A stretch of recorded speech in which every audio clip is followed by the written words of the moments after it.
नमस्कार सर्वांना, कशी आहात सगळे? मस्त आहात ना? आशा करते तुम्ही सगळे आनंदात असाल. तुम्हा सर्वांचं अगदी मनापासून स्वागत आहे आपल्या चॅनलवरच्या आजच्या या व्हिडिओमध्ये. तर आजच्या या व्हिडिओमध्ये देवपूजेविषयी थोडंसं आपण बोलणार आहोत. खूप दिवस झाले देवपूजेचा डिटेल व्हिडिओ काही मी तुमच्यासोबत शेअर केलेला नाही. तर म्हटलं चला आजच्या या व्हिडिओमध्ये ना छान मस्त असं देवपूजेविषयीच बोलूयात. स्टेप बाय स्टेप देवपूजा कशा प्रकारे करायची तर तेच तुम्हाला आजच्या या व्हिडिओमध्ये बघायला मिळणार आहे. कोणतीही गोष्ट ना व्यवस्थित रूपाने जेव्हा आपण करतो तर त्याचं जे फळ आहे तर ते अधिक चांगल्या पटीने आपल्याला मिळतं. तर म्हणून मग रोजची जी देवपूजा आहे तर ती थोडीशी व्यवस्थित पद्धतीनेच करायची. आता अगदी बघा षोडशोपचार पंचोपचार जी पूजा आहे तर ती तर आपण अगदी त्या रूपाने करू शकत नाही. पण जशी देवपूजा म्हणजे जी दैनंदिन देवपूजा आहे जशी आपण करू शकतो तर त्या पद्धतीने तरी व्यवस्थित करण्याची प्रयत्न करायचा. तर त्यामुळे म्हटलं चला आजच्या या व्हिडिओमध्ये ना देवपूजेविषयीच बोलूयात. तर देवपूजा करायच्या आधी स्वतःला थोडंसं नीटनेटकं करून घ्यायचं. अगदीच विस्कटलेल्या अवतारामध्ये देवपूजा करायची नाही. कारण बघा आपण ना जितकं स्वतःला व्यवस्थित ठेवतो आपल्या आजूबाजूच्या ज्या वाईब्स आहेत तर त्यासुद्धा तितक्याच सक्रिय असतात. म्हणजे ज्या पॉझिटिव्ह वाईब्स आहेत तर त्यासुद्धा तितक्या सक्रिय असतात आणि आपला जो ऑरा आहे तर तो सुद्धा छान असा मजबूत होतो. म्हणून स्वतःला आधी नीटनेटकं व्यवस्थित करून घ्यायचं. देवपूजेची सुरुवात करायच्या आधी सूर्यदेवाला एका लोट्याने अर्घ्य द्यायचा. कारण बघा सूर्यदेवामुळेच ही सृष्टी आहे, वनस्पती आहे, सगळे जीव जंतू आहेत.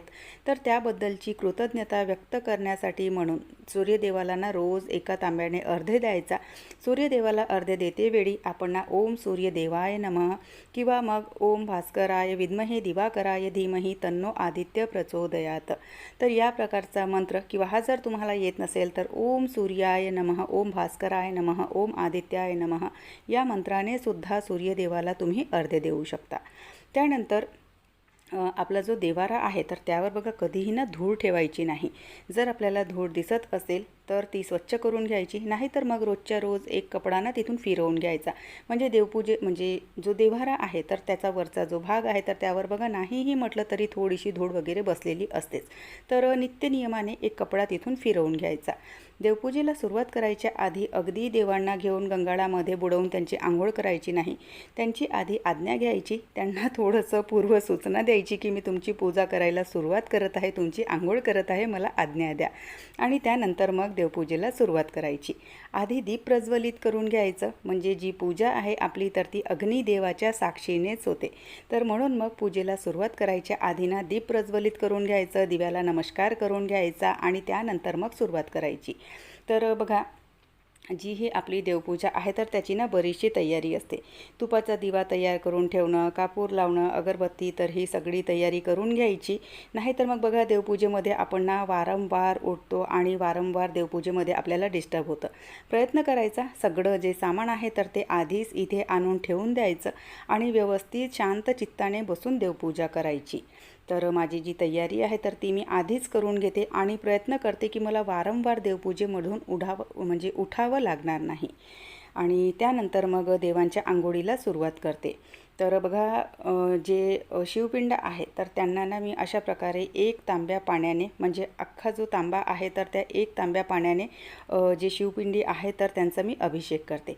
त्यानंतर बाकीचे जे देव आहेत तर त्यांना बघा अशा प्रकारे एका हाताने पकडायचा आणि दुसऱ्या हाताने पाणी घालायचं आणि तशी देवपूजा करायची. म्हणजे सगळेचे सगळे देव एकाच वेळेला गंगाळामध्ये बुडवायचे नाहीत.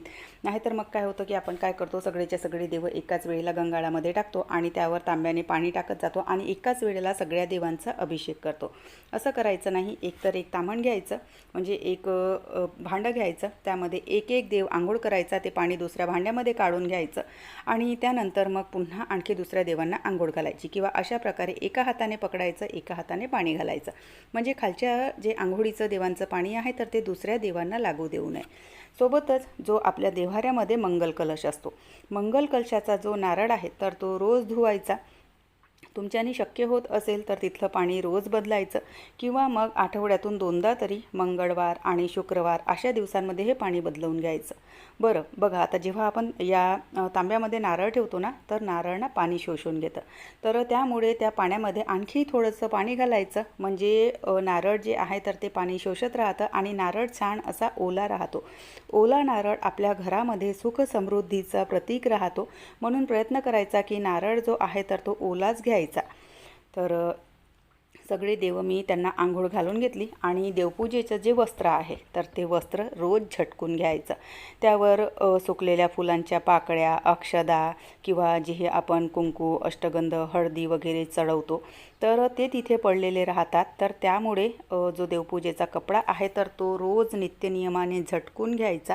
आठवड्यातून 1 दिवस 2 दिवस तरी हे जे वस्त्र आहेत तर ते बदलून घ्यायचे, म्हणजे धुवून घ्यायचे आणि तिथे बदलून घालायचे. तुमच्याने शक्य होत असेल तर तुम्ही रोजसुद्धा घालू शकता. आणि बघा, जेही आपल्या देव्हाऱ्यामध्ये अन्नपूर्णा माता आहे, कासव आहे, कवड्या आहेत, तर यांना म्हणजे तांदळाच्या वरच ठेवायचं, त्यांच्या खाली तांदूळ ठेवायचे. शंख असेल तर शंखामध्ये पाणी भरवूनच ठेवायचं, शंख खाली ठेवायचा नाही. श्रीकृष्ण जर तुमच्याकडे असेल तर श्रीकृष्णाचे बघा रोजच्या रोज वस्त्र चेंज करून घ्यायचे आणि त्यांना वस्त्र नित्यनियमाने घालायचे, म्हणजे त्यांना विना वस्त्राचं ठेवू नये, त्यांना वस्त्र घालायचेच. आणि शक्य होत असेल तर रोजच्या रोज वस्त्र बदला, नाही तर मग आठवड्यातून 1 दिवस तरी बदलून घ्या. देव्हाऱ्यामध्ये त्यांच्या पिण्यासाठी, म्हणजे देवांच्या पिण्यासाठी ना पाणी ठेवायचं. नित्यनियमाने तिथे एक छोटासा तांब्या किंवा छोटासा 1 ग्लास तो देव्हाऱ्यामध्ये नेहमी ठेवायचा. तर सगळ्या देवांना आंघोळ झाली, त्यांची मांडणी झाली आणि त्यानंतर त्यांना टिळक करते वेळी बघा, जे पुरुष देवता आहेत तर त्यांना चंदन आणि अष्टगंधनाचाच टिळक करायचा. नाहीतर आपण काय करतो की सगळ्या देवांना हळद, कुंकू, चंदन, अष्टगंध अशा सगळ्या गोष्टी लावतो.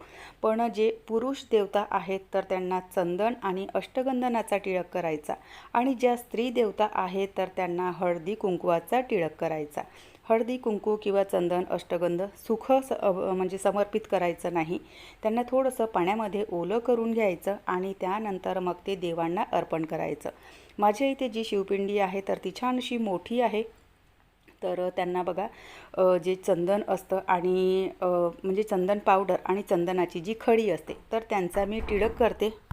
किंवा मग चंदनाचा जो लाकूड असतो आणि त्याला आपण बघा त्या सहाणीवर घासतो तर त्याचासुद्धा तुम्ही करू शकता. पण त्याला बघा खूप वेळ जातो, तर त्यामुळे जी चंदन पावडर असते तर त्याचाच मी वापर करते आणि छान अशा प्रकारे त्रिपुंड बनवते. आणि त्यानंतर जेव्हाही आपण देवांना अक्षदा अर्पण करतो, म्हणजे हळद कुंकवाचा, चंदन अष्टगंधाचा टिळक झाला की त्यानंतर मग अक्षदा अर्पण करायच्या. महादेवांना अख्ख्या 5 अक्षदा अर्पण करण्याचा प्रयत्न करायचा. आणि बाकीचे जे सगळे देवा आहेत तर त्यांनासुद्धा, म्हणजे ज्या ज्या देवांना अक्षदा चालतात त्या त्या देवांना अक्षदा अर्पण करायच्या. त्यामध्येही तुकडा तांदूळ घ्यायचे नाही, जे अख्खे तांदूळ असतात तर तेच तांदूळ घ्यायचे.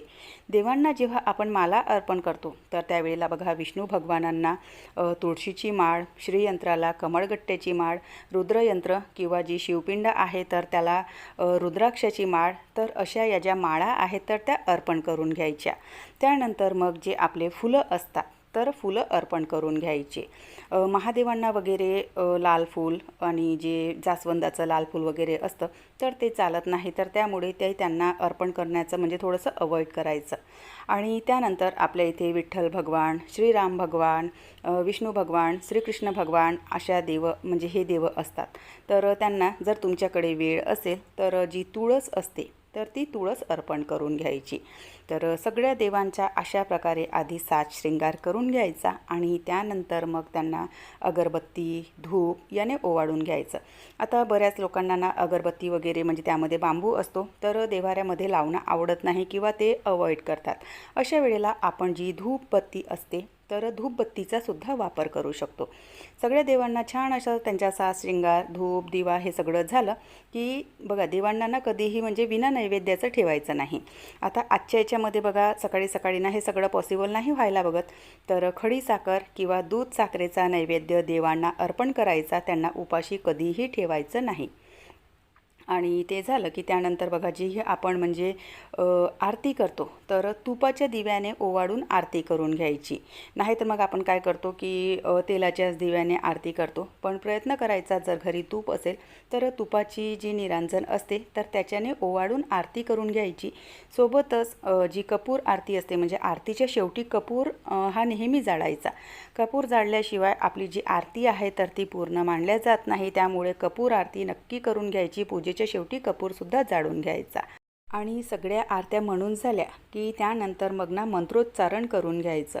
मंत्रोच्चारणामध्ये खूप शक्ती असते. त्यामुळे जे मंत्र तुम्हाला येत असतील त्या मंत्रांचा जो मंत्रोच्चारण आहे तर तो नक्की करायचा.